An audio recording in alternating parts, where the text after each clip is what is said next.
अरे इसके बाद में अभी घरे नहीं है तो ढूंढ के क्या करना है? अरे हमारे घर में कभी गरीब है तभी तो हाथ लगा रहे हो। अमीर वाला आएगा, अमीर वाले का हाथ लगा के दिखा दो, हिम्मत है तो। गरीबी वाले हो तभी तो हाथ लगा रहे हो। हिम्मत तो तोड़ के बैठे किस तोड़ के बैठ गया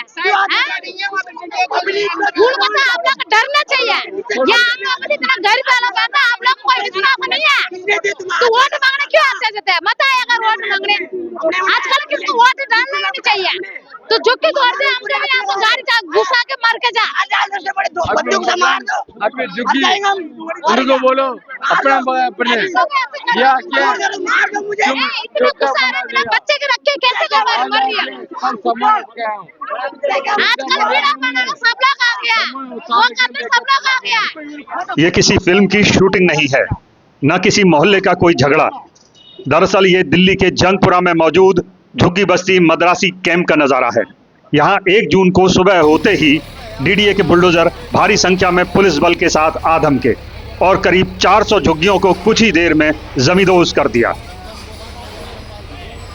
84 में आए। क्या नाम है आपका? मेरा नाम बाबू है सर। बाबू, आप मद्रासी कैंप में कब से रह रहे हैं? मैं 84 में आया हूँ। 84। आज क्या हुआ दिन में? हैं 2 दिन से झुग्गी तोड़ रहे हैं। कल आगे सर्वे लगा दिया, हाँ। पेपर दे दिया, सब कुछ दे दिया। नरेला जाओ, नरेल में बिजली नहीं है, कुछ भी नहीं है, पानी नहीं है, कहाँ जाकर रहेंगे सर? अच्छा। हमारे बच्चे यहाँ रोज रोज पढ़ाई करते हैं, हम कहाँ जाएंगे सर? अच्छा। बताओ ना सर, हाँ। हम कहाँ जाएंगे? आज क्या क्या किया इन्होंने? तोड़ दिया सर सारा, सारा तोड़ दिया। हम कहाँ जाएंगे? कहाँ रहेंगे सर? हम सुबह से रोटी नहीं खा रहे ये उन्होंने ये कहा। बेशक ये कार्रवाई हाई कोर्ट के आदेश के बाद की गई, लेकिन कोर्ट ने झुग्गी में रहने वाले इन गरीब लोगों के लिए वैकल्पिक व्यवस्था करने की बात भी कही थी। 1 जून का ये नज़ारा कहीं से भी यहाँ के झुग्गी वालों को आश्वस्त नहीं कर रहा था। हर तरफ चीख पुकार मची थी। लोग बुलडोजर से टूटी अपनी झुग्गियों से सामान निकालने में लगे थे। बच्चे इन सारी घटनाओं से अनजान वहीं आसपास बैठे नजर आए। अपनी आप बीती बताते बताते महिलाएं रोने लगी। संध्या। संध्या जी, आप इसी मद्रासी कॉलोनी में रहती थी? जी कितने सालों से आप यहाँ रह रही हैं? सर, मैं यहाँ 20 साल से रह रही हूँ। 20 साल से? जी। तो आप साउथ इंडिया से हैं? नहीं जी, बंगाल से। बंगाल से? जी। तो क्या हुआ आज सुबह की घटना, थोड़ा बताएंगे? सुबह कुछ नहीं, बस सुबह 7 बजे आ गए बुलडोजर चढ़ाने के लिए। अच्छा। और कल तो हमारा नोटिस लगा के गए। अच्छा, एक ही दिन में नोटिस? एक ही दिन में नोटिस? हाँ, लगा एक बार में कार्रवाई। ये कह रहे थे इधर वाला तोड़ेगा, उधर वाला नहीं तोड़ेगा। हमारा उस साइड घर है। हाँ। और यहाँ 600 झुग्गी में से 180 जन को भी घर नहीं मिला अभी ठीक से। मतलब सोच लो 260 लोग, 160 लोग को घर मिला। हाँ। और बाकी 400 लोग को घर ही नहीं मिला। हाँ। मतलब 600 झुग्गी में से इतना लोग को घर मिला। अब क्या करेंगे आप? अब हम कहाँ जाएंगे? हम सड़क में तो आ गए। बच्चे हमारे पढ़ रहे, हम दूसरे के घर में बर्तन सफाई काम करते। हम क्या खाएंगे, क्या किराए देंगे, कहाँ रहेंगे? इस झुग्गी में जब वोट चाहिए होती है तब मंत्री लोग आ जाते हैं, मुंह उठा के हमें जितवाओ, हमें जितवाओ। जहाँ झुग्गी है वहाँ मकान बनाएंगे। और इतने इतने कार्ड भी दे के गए थे। ये हमारा झुग्गी का यही करके गए सत्यानाश। अब हम कहाँ जाएंगे? सड़क में बैठे रहेंगे और क्या करेंगे? बच्चे लोग को लेकर और क्या करेंगे? 2 दिन से खाना नहीं मिला हमें, पानी तक जरा सा भी नहीं है यहाँ पीने के लिए। कितना तरस रहा, अभी सामान लेके पड़े हुए हैं और क्या कर सकती हूँ? मेरे बच्चे पढ़ रहे हैं यहाँ। इतना सरकार जो करे सबके लिए भला करे, ऐसे क्यों कर रहे हो? अब 180 जन को घर दे रहे हो, बाकी कहाँ जाएंगे? कहाँ जाएंगे? हम भी यहाँ रह रहे नहीं, तुम्हारे ये डॉक्यूमेंट नहीं है, वो नहीं है, ये सब तो ड्रामाबाज है ना। जब वोट लेना आते तब तो तुम देखते नहीं कहाँ का लोग कहाँ वोट देते, वो तो नहीं देखते हो ना। तो हमारे गरीब का पेट में नाद मारे उन्होंने और कुछ नहीं करा। अब मैं कुछ नहीं कह सकती सर, मेरा तो बहुत नुकसान हो गया।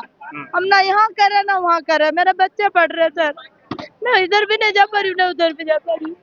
अभी बच्चे का 10 का पेपर है, ये नहीं अपना बंगाल चले जाओ वहाँ जाकर पढ़ा लूँ, वो भी नहीं है क्योंकि मेरा बच्चा अभी पढ़ रहा है। मैं तो पढ़ी लिखी नहीं हूँ, कहाँ जाऊँ मैं सर? मेरा घर तोड़ दिया। अब हाँ जी, हमें मिला भी नहीं जगह।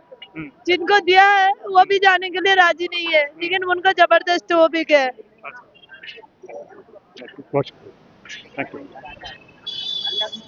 झुग्गी वासियों ने सवाल उठाए कि सालों से हम यहाँ रह रहे हैं, अचानक ही क्यों हम पर कार्रवाई की गई? सिर्फ इसलिए कि हम गरीब हैं और हमारे साथ कोई नहीं। आप इस कॉलोनी में कब से रह रहे हैं? जी, मैं इस कॉलोनी में करीब 15 साल से रह रहा हूँ और बाकी मेरे लोग रह रहे हैं। मतलब हम 15 साल पहले यहाँ पर आए।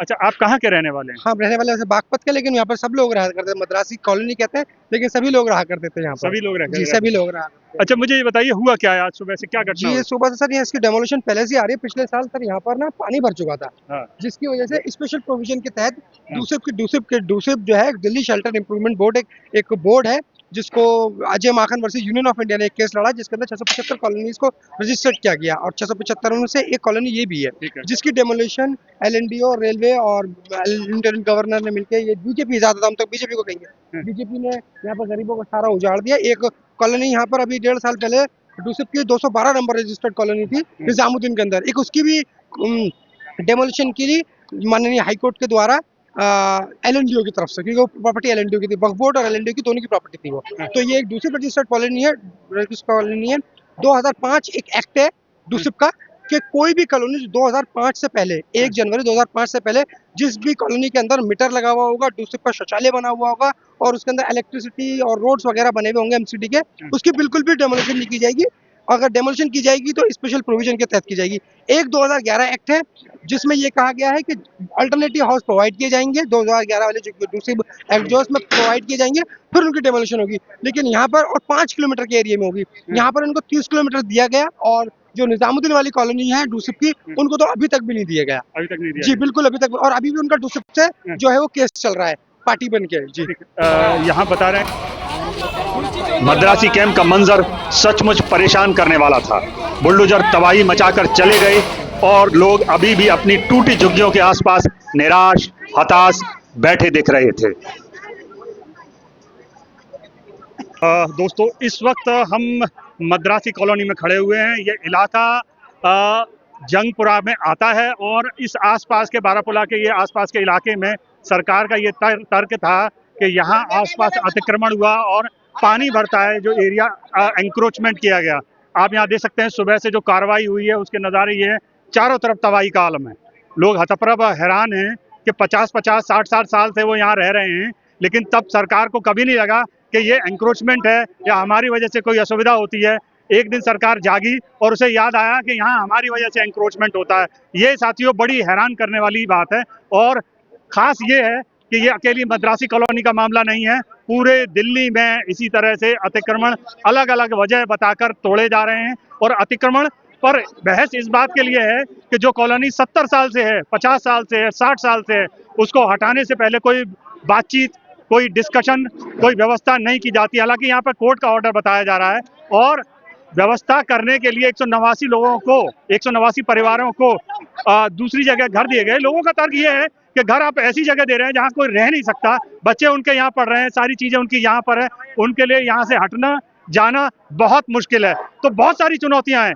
एक घर टूटने के बाद उसकी व्यवस्था करना बेहद मुश्किल होता है, लेकिन कार्रवाई जारी है। सरकार ने सिर्फ मद्रासी कॉलोनी को निशाना नहीं बनाया, सरकार ने कई ऐसी कॉलोनियां, चाहे वो तैमूर नगर का इलाका हो, चाहे वो केशव नगर का इलाका हो, और चाहे वो सीलमपुर फाटक का इलाका हो, बहुत सारे इलाकों में कार्रवाइयां की हैं और इसी तरह तोड़फोड़ की है।